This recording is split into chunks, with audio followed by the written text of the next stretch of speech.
Lorsque vous êtes face à l'océan, face au ciel étoilé ou à un sublime coucher de soleil, peut-être avez-vous déjà vécu l'expérience représentée dans ce tableau. Ce sentiment de mélancolie, se sentir minuscule, comme ce petit moine, dans un monde trop grand sur lequel on n'a pas prise. Et en même temps, une euphorie, liée à cette sensation que tout est possible. C'est un romantique qui a peint cette œuvre, et ce n'est pas étonnant. Tout le romantisme, courant artistique et intellectuel du début du XIXe, est habité par cette question très actuelle. Quel sens donner à notre vie sur Terre si nous sommes soumis à la finitude humaine, à la maladie et à la mort, sans aucun Dieu qui justifierait notre existence?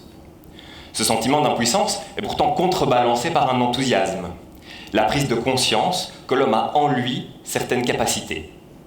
Lesquelles? La réponse des romantiques est donnée par le tableau lui-même.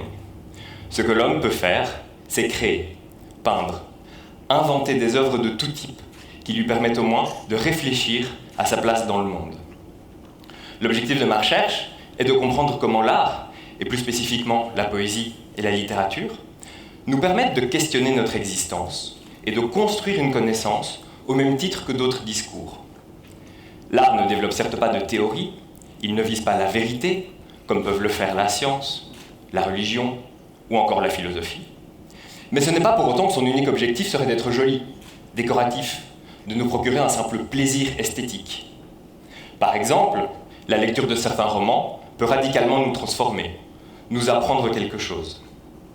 Et les romantiques ont explicitement cherché dans la poésie d'autres modes d'expression que ceux du savoir traditionnel pour répondre aux crises culturelle ou spirituelle de notre modernité. Il voulait éduquer les hommes par l'art et construire un sens poétique qui parle tant aux émotions qu'à la raison. Ce sens poétique, j'essaye de le voir dans ma thèse en étudiant de plus près l'œuvre d'un poète, Gérard de Nerval. Je cherche à analyser comment son écriture parvient bel et bien à développer des idées, des concepts qui nous permettent de repenser les grandes questions philosophiques de notre existence, mais dans une autre forme que celle de la philosophie.